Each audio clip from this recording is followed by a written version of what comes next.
abo ku musozi n'abanyamumusha FPR oye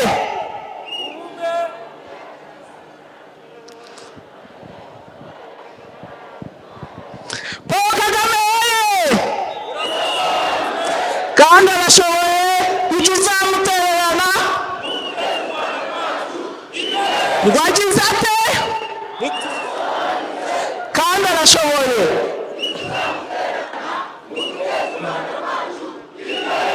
arasobanutse kandi arashoboye nicyo cyo nashaka kumusubiza agize ate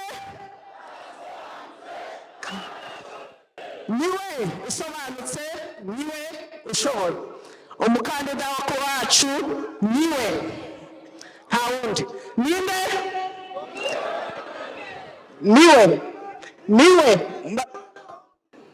niwe yonyine ninde wahoye abanyarwanda n'u Rwanda ninde wunze ubumwe bw'abanyarwanda ninde watwirukana abacengezi ninde waje kudushaka kuryo twari kubungabunga ninde waduhaye amahoro ninde uvuga amahanga agaceceka ninde waduhaye agaciro umunyarwanda akaba agenda hirya no hino yisanzuye umukandida nk'uyu aboneka rimwe mu myaka 100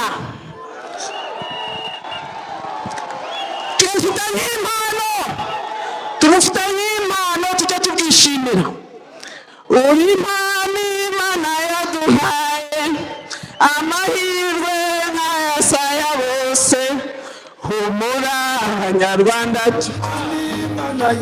Paul Kagame amahirwe nk'ayasaya bose humura abanyarwanda Paul Kagame turi kumwe nawe Kagame urashoboye tuyobore kumwe nawe imvugo yawe niyo kirogoya umuzigo imvugo yawe niyo kirogoya umuzigo niwe yaravuze abacangezi barahunga niwe waduhaye umutekano dusagurira n'amahanga niwe yaravuze mituweli ziraza ibitaro birubakwa ambulanse ziraza ntitujurwanira mu rugo yaravuze tubona ifumbire turahinga tureza niyo ufite amasoko uyu munsi wa none ducuruza asobanutse niwe yaravuze abacuruzi tubisobanukirwa twuriye indege tubacuruza uyu munsi wa none umujyi wa Musanze ubaye wa kabiri kuri Kigali yaravuze amahoteli arubakwa uyu munsi wa none abakerarugendo baradusura ingagi zikaduha amadovize tuzi gukirigita idolari kubera bo ikirenzeho we are speaking English yaravuze ubu tugira Kigali tugira Gicumbi kuba ko dufite imihanda utujyana direct yaravuze turasobanukirwa turakaraba uyu munsi wa none watureba nyakubahwa ntabwo wamenye ko igihe tutakizi kwambara inkweto waravuze uyu munsi wa none turi mu gihugu twishimiye aba baturage mureba babwiye ibintu bitatu icya mbere bishimiye ko wongeye kwemera kubayobora siko bimaze icya kabiri barabakunda cyane ariko bazi neza ko mubakunda kurenzaho icya gatatu bambwiye ngo itariki barayizi igikumwe aho kizajya barahazi mu gitondo cya kare nta n'ubuvuyemo ni 100% igikumwe tukagitera aho tugomba kugitera twarasobanutse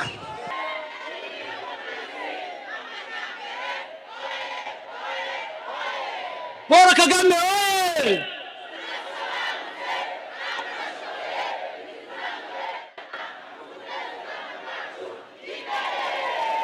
aho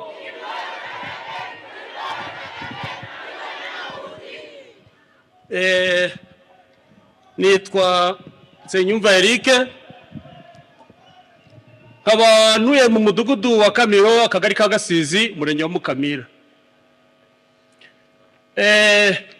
Navutse ku itariki ya mbere z'ukwa 12 1980.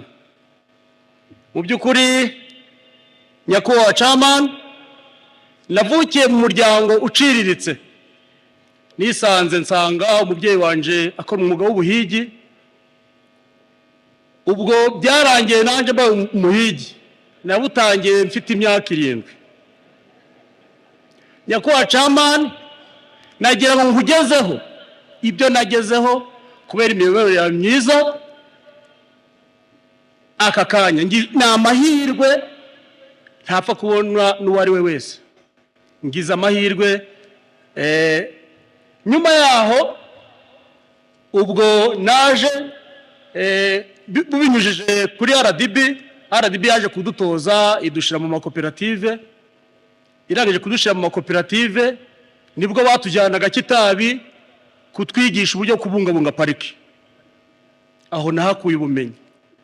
Akarere binyuze mu karere ka Nyabihu nako karamfata kanjyana mu ngando Inkumba, bantoza uburyo gusigasira igisenge, uburyo gukora umukorongero. Mu by'ukuri aho mpakura ubumenyi bwamfashije kugera aho ngeze uyu mwanya. Nyakubahwa chairman, mbere nkiri mutoya nagiye mu buhinzi bw'ibirayi. Nahingaga kuri R18 ngakuraho ibiro 800. Ariko ubu ndahinga R18 gasaruraho toni 5.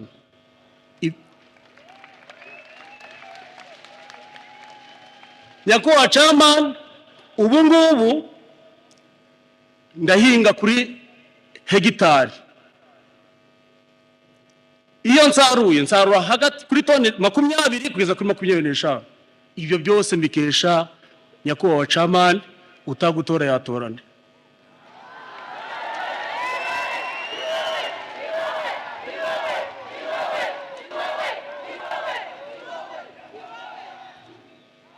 Nyakubahwa chairman, ntabwo nabashije kubona amahirwe kugira ngo nige ndangiza amashuri.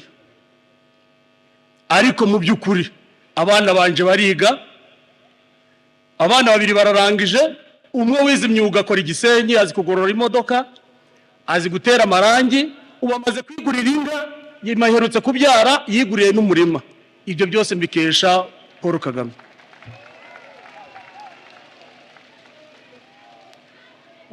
Nyakubahwa chairman,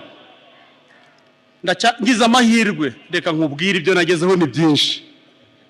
Ni byinshi kandi birasobanutse birivugira. Jewe nabaga mu nzu ifite 4x5 yubakishijwe imigano. Nabwo imigano yari isakajwe imigano, nje nagiye kwiba muri pariki. Mabwiza ukuri ibi mvuga mu mudugudu Baranzi, mu kagari Baranzi, akarere Baranzi. Ndavuga ibintu by'ukuri byumvikana. Nyakubahwa chairman, ubu ngubu mfite inzu nziza niyubakiye mu buhinzi bw'ibirayi n'ibinyomoro, ifite metero 10 kuri 12. Nyakubahwa chairman, irimo ibirahuri, irimo n'amatara.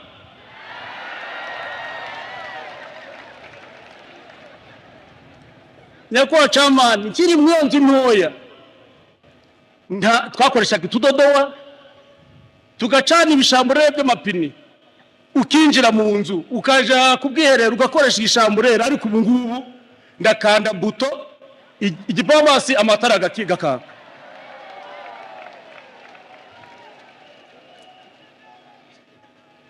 Nyakubahwa chairman, ibyo wankoreye ni byinshi. Kugeza kuri iyi saha ubu mwabinyuje muri RDB, mwaduhaye amatungo y'inka, intama. Ubu mu mudugudu harimo amakusanyirizo y'inyongeramusaruro, mwashizemo inkunganire. Ubu ngubu ifumbire y'imborera turayibonera hafi, imvaruganda tukayibonera hafi.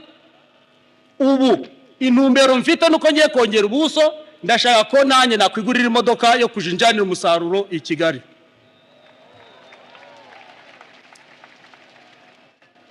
Nyakubahwa Chairman, muhunde ndeka mbivuge, mu by'ukuri wangeje kuri byinshi.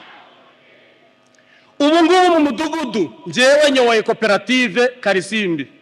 Koperative Karisimbi nta cicaro yari ifite, ubu ngubu kuva nyeboreye ifite ubuso bwa R18, ifite n'ikigega cyo gutuburiramo imbuto mwabinyuje muri RDB kibaje kuduteza imbere. Abaturage bafite aho gutunganyiriza imbuto zabo. Ibyo ngibyo zose tubikesha Paul Kagame. Utagutora yatorana.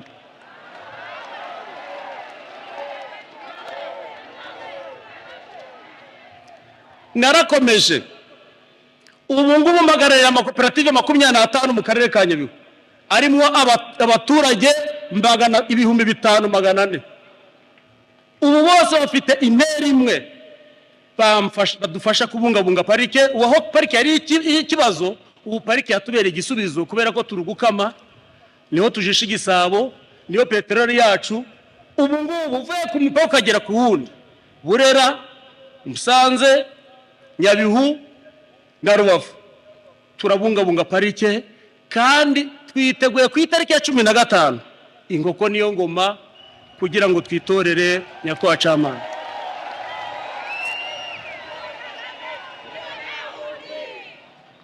Nyakubahwa Chairman, reka nkwereke ibikorwa noneho remezo umaze kugera.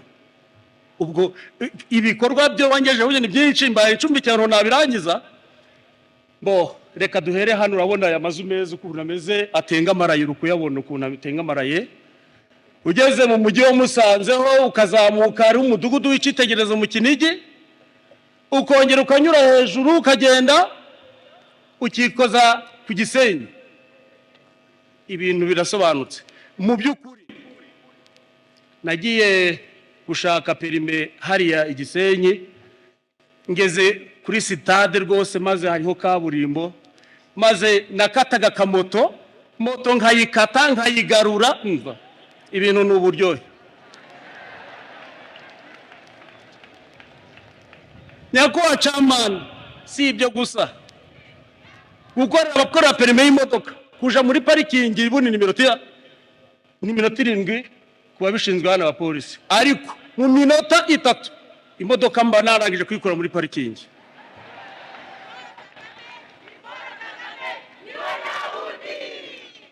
Mu by'ukuri noneho reka mbaye nkubwira ikindi kintu uko mbere byari bimeze. Noneho mbere twanyuraga mu muhanda Kinigi Kabuhanga, ngiye guhaha hano mu Kinigi, ari isoko rya Kinyanda twajiga kuremamo tugiye gushakamo ibyo kurya. Natwaraga igicugutu, naragendaga nageraga mu Kinigi nguye inshuro zirenze 5. Noneho ibibuye byabaga bishinyitse, umuhanda ushinyitse, imicacu utarora, naje kura mu biganza ngasanga amavu yanyishe. Ariko ubu ngubu iminota 15 ni kuba mvuye mu karere ka Nyabihu ngabageze mu Kinigi ngakata kamoto, iminota 15 gusa. Utagutora yatorana.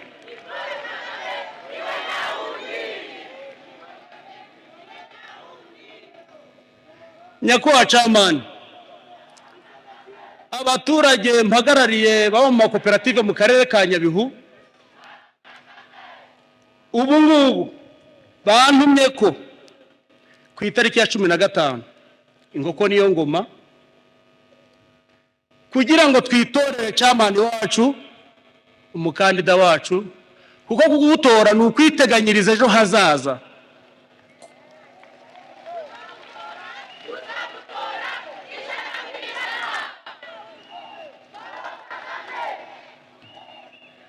Kuko abana